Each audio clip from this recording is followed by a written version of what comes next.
La dernière fois, on s'était arrêté sur la notion d'intérêt, donc on a donné un aperçu global de la notion d'intérêt. Alors, je rappelle brièvement la grande image des mathématiques financières. Alors, c'est quelque chose qu'on va rappeler régulièrement pour que ça rentre bien dans l'esprit, parce que j'ai remarqué qu'en mathématiques financières, souvent, les gens se concentrent davantage sur les calculs et oublient pourquoi on fait ces calculs. Donc, les mathématiques financières, c'est l'étude de la valeur temps de l'argent et l'objectif, c'est de pouvoir comparer des flux qui ont lieu à des périodes différentes par rapport à un actif. Donc, les mathématiques financières mettent en relation les actifs et les flux générés par ces actifs. Donc, tout ça, on l'a vu la semaine dernière.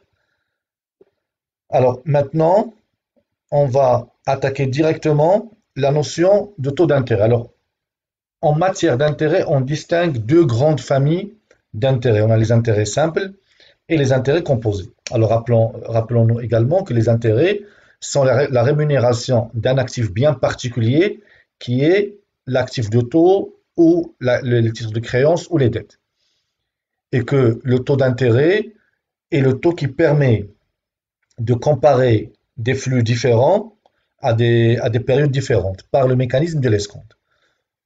Alors, nous avons deux grands types d'intérêts, les intérêts simples et les intérêts composés. Alors, en général, les intérêts simples sont utilisés pour les placements à court terme, moins d'un an, où là, on a un capital qu'on multiplie par un taux, qu'on multiplie par une durée, et il nous donne un montant, et ce montant-là, on l'appelle l'intérêt simple. Et l'intérêt est souvent calculé au prorata temporis, c'est-à-dire proportionnellement au temps mobilisé par le capital. Donc, quand on est sur l'année, donc ce prorata temporis peut être compté en nombre de jours, en nombre de mois ou en nombre de trimestres.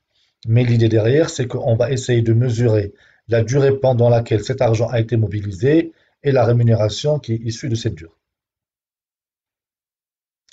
Donc, le principe est très simple. Donc, on calcule le nombre de jours qui séparent la date de l'emprunt et le terme de l'emprunt, sa date d'échéance. Souvent, on néglige le premier et le dernier jour. Alors, ce n'est pas une pratique courante. Alors, il y a des gens qui vont négliger le premier jour, d'autres qui vont négliger le dernier jour, d'autres qui vont calculer la durée entière du prêt. Mais l'idée, c'est de calculer la durée pendant laquelle cet argent a été mobilisé. Alors, en général, les mois sont retenus pour leur durée exacte, c'est-à-dire 30, 31, 28, 29. Et les jours, là, il y a des gens qui vont retenir 360 jours et des gens qui vont garder quand même 365 jours. Alors, la formule globale des intérêts est la suivante. Donc, on prend la valeur de l'intérêt est égale à la valeur d'origine multipliée par le taux d'intérêt multiplié par la durée. Alors, quand la durée est annuelle, donc il n'y a pas de division, on divise par 1. Quand elle est mensuelle, on compte le nombre de mois pendant lequel cet argent a été mobilisé et on divise par 12.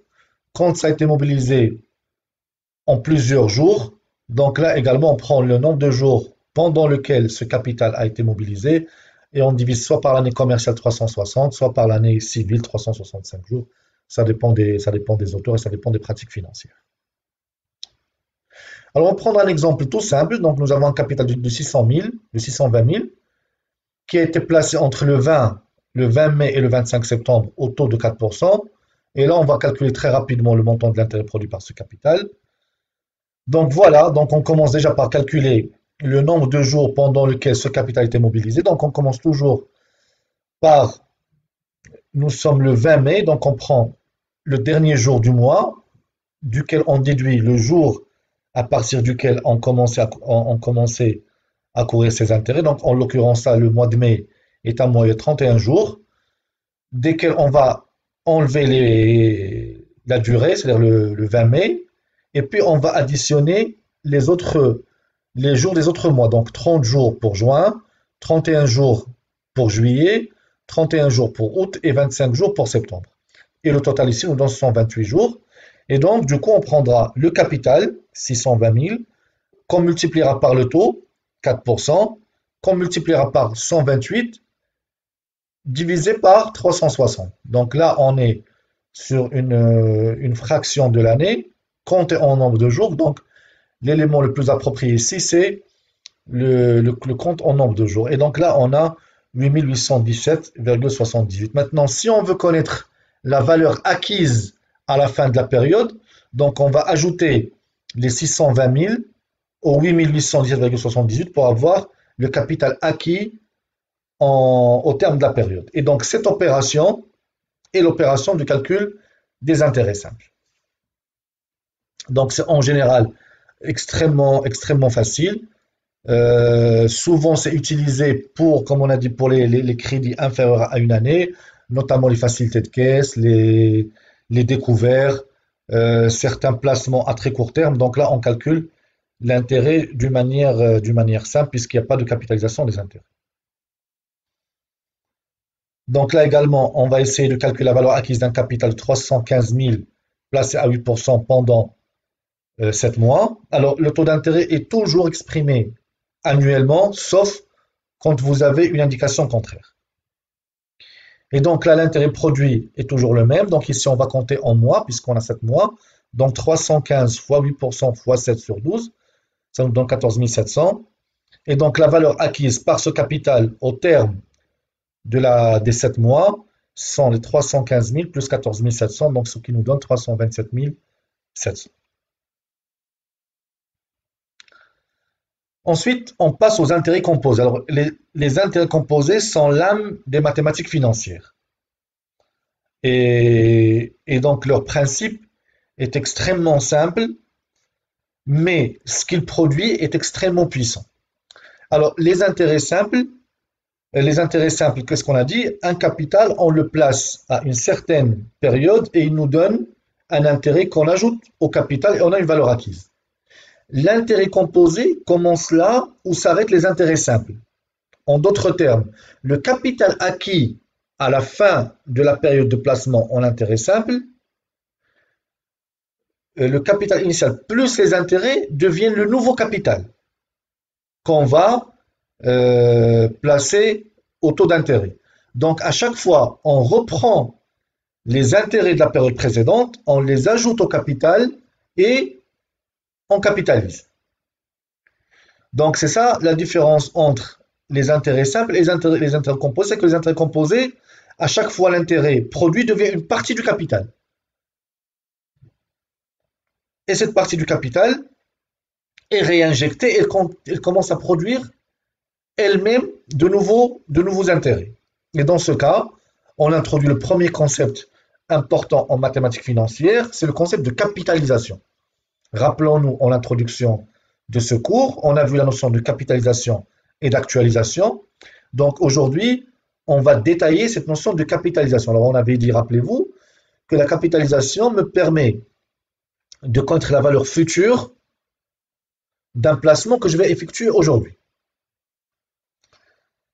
Alors, la capitalisation est généralement annuelle, mais elle peut être fractionnée en subdivision de l'année, ça peut être un semestre, un trimestre ou même un mois. Et en général, les intérêts composés portent sur une période supérieure à une année, aussi calculée au prorata temporis.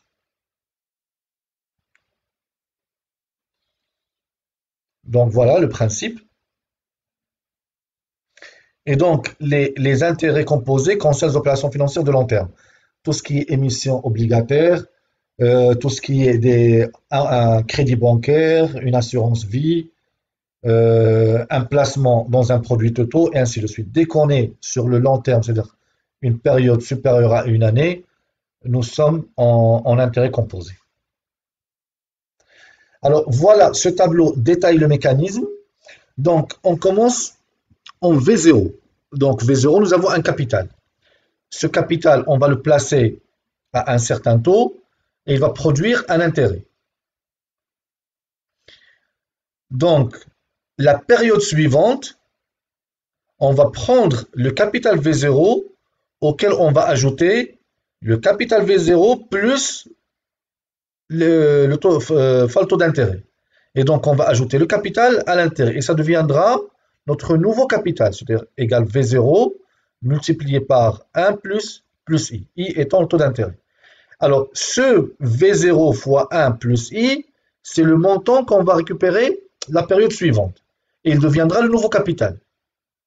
Ce nouveau capital va être placé au taux d'intérêt et il va produire un nouveau capital. Sauf que cette fois-ci, le capital de la période, de la deuxième période, le V2, porte en lui le capital initial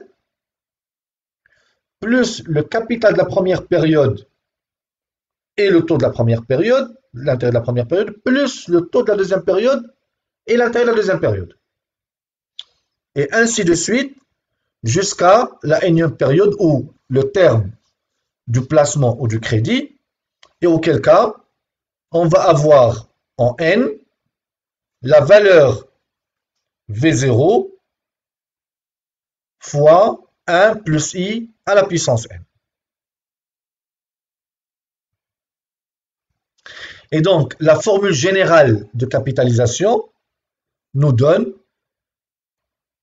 Vn est égal à V0 fois 1 plus I à la puissance N. Alors, Vn, c'est la valeur acquise par le capital au terme de la période de placement.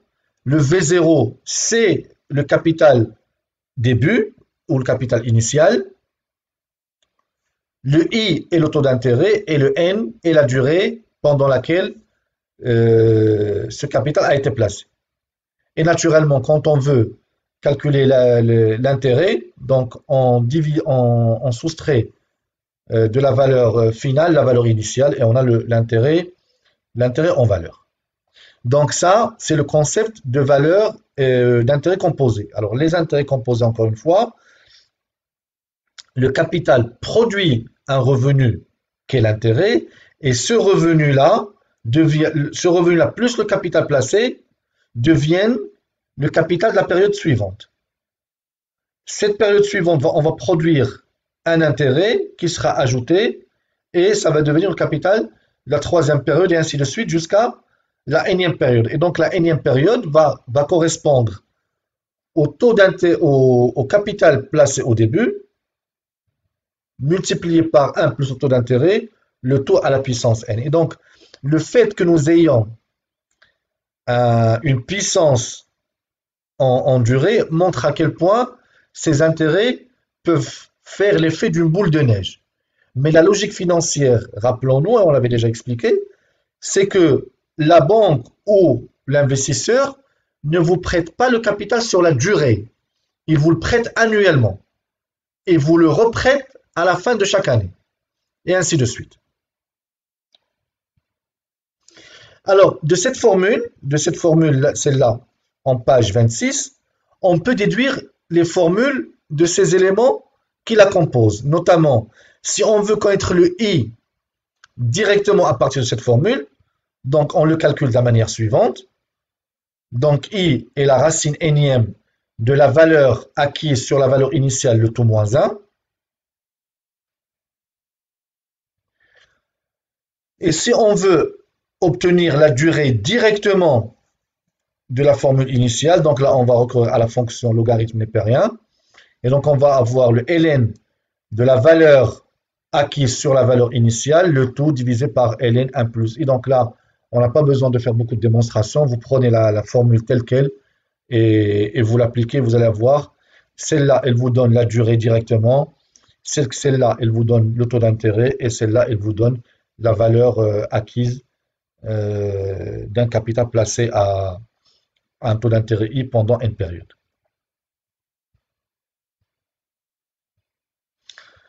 Donc, alors voilà, ça c'est pour les intérêts composés. Donc, je pense que l'idée est plus ou moins simple. Donc, chaque fois, l'intérêt produit, le capital produit un intérêt, et cet intérêt est ajouté au capital, et il devient le capital de la période suivante, et ce capital génère un intérêt, et ainsi de suite. Alors, si vous avez des questions, vous pouvez me les poser sur le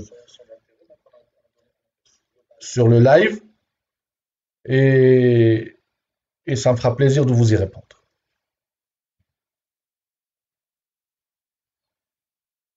Donc, alors, je ne sais pas, est-ce que c'est clair pour tout le monde?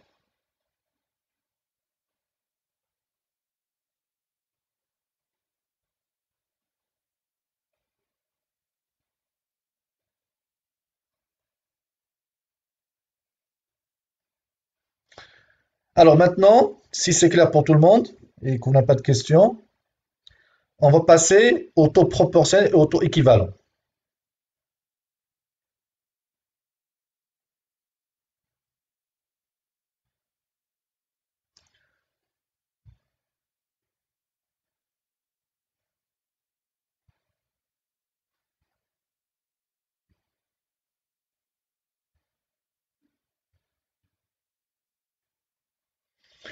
Alors ensuite, donc on va poursuivre.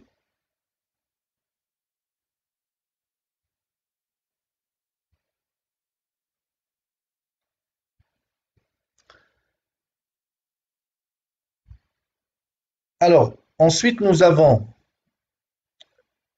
quand on fait un placement, souvent on ne le fait pas sur des durées entières. Parfois, on peut faire un placement sur 1 an et 3 mois, ou 1 an, 3 mois et 10 jours. Et la question qui se pose, c'est comment calculer les taux d'intérêt qui correspondent à une fraction de l'année. Donc, rappelez-vous que les taux d'intérêt sont toujours donnés en tant que fraction, en tant que taux d'intérêt annuel. Mais parfois, nous avons des taux d'intérêt, on a besoin d'une fraction de l'année pour la capitaliser. Et donc là, c'est là où on introduit la notion de taux proportionnel et de taux équivalent. Alors, les taux proportionnels et les taux équivalents nous permettent d'appliquer un taux d'intérêt à une fraction de la période annuelle. OK? Et du coup, donc, il est nécessaire de convertir les taux annuels en taux trimestriels, semestriels ou encore mensuels.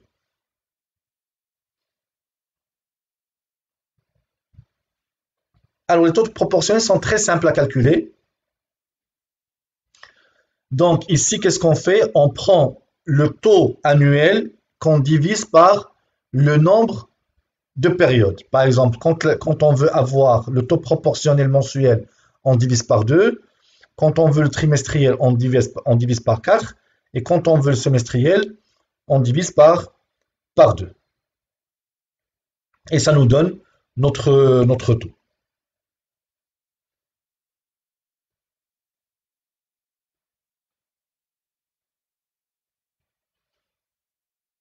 Alors ensuite, nous avons la notion de taux équivalent. Alors la notion de taux équivalent permet également de fractionner l'année, ok, en l'appliquant à un taux.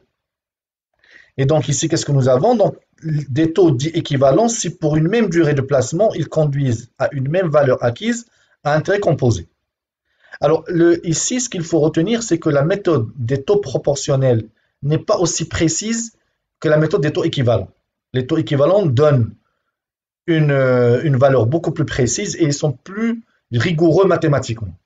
Mais les praticiens leur préfèrent les taux proportionnels parce qu'ils sont plus simples à calculer.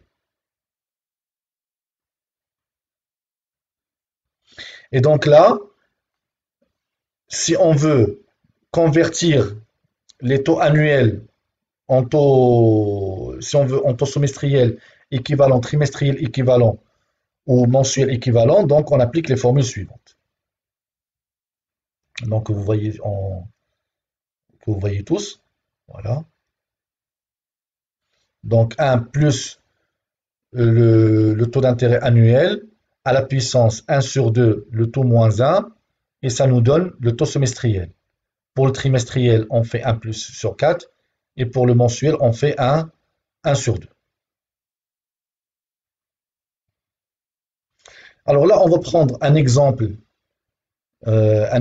simple. Donc la valeur acquise d'un placement de 2000 au bout de 3 ans et 7 mois au taux annuel de 5%. Alors je vais vous donner 5 minutes, essayez de le résoudre et on verra ensemble le corriger.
Très bien, donc on reprend.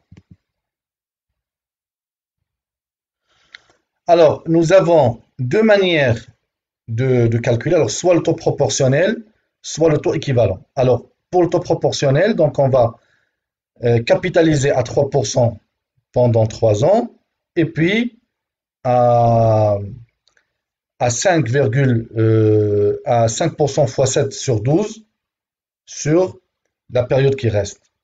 Et pour le taux équivalent, donc la formule est la suivante. Alors vous remarquerez que que les valeurs ne sont pas très éloignées les unes des autres. Donc nous sommes à des fractions après la virgule.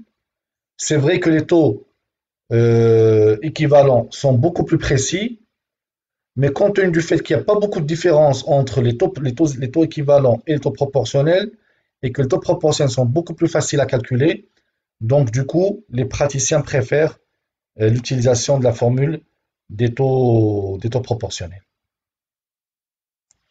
Alors, enfin, on va conclure par les placements continus. Alors, vous savez que sur les marchés financiers, donc là, on passe à la notion de continu et donc on gère la notion d'infini dans les transactions financières.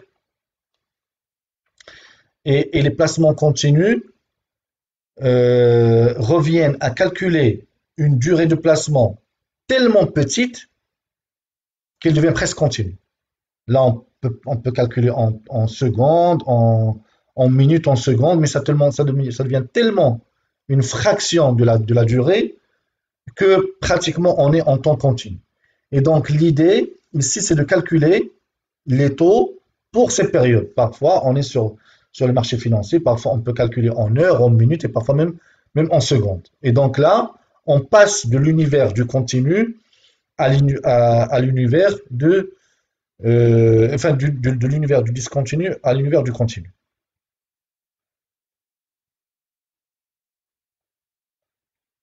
Donc là, la formule du taux proportionnel devient la suivante. Donc c'est à peu près la même chose que la formule précédente, sauf que K ici devient le nombre de périodes. Alors là, ça peut être des jours, comme ça peut être des heures, comme ça peut être des minutes, des secondes. Donc là, on est vraiment sur le très très grand. Par exemple, si vous mettez K en nombre de minutes ou en nombre de secondes, là vous allez avoir un cas extrêmement grand que ça devient presque une quantité infinie. La même chose pour les taux équivalents. Et dans ce cas, la valeur acquise par un capital va être V0 fois 1 plus 1 sur K à la puissance K, la période multipliée par la durée en N. Là également, on passe à la notion, quand on veut avoir la valeur acquise d'un capital placé d'une manière continue, donc là on passe à la notion d'exponentielle et on multiplie pardon, la valeur initiale par l'exponentielle du taux d'intérêt multiplié par la durée. Et la valeur acquise, on fait l'inverse, à savoir la formule d'actualisation. Donc voilà pour tout ce qui est relatif aux intérêts. Alors, je ne sais pas s'il y a des questions.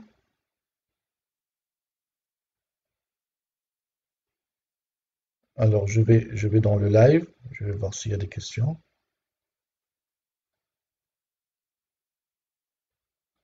Alors, Karim Kodio dit, excusez-moi, j'aimerais savoir si toutefois le moins un fait partie de la racine ou pas. Oui, oui, il fait partie de la racine, oui.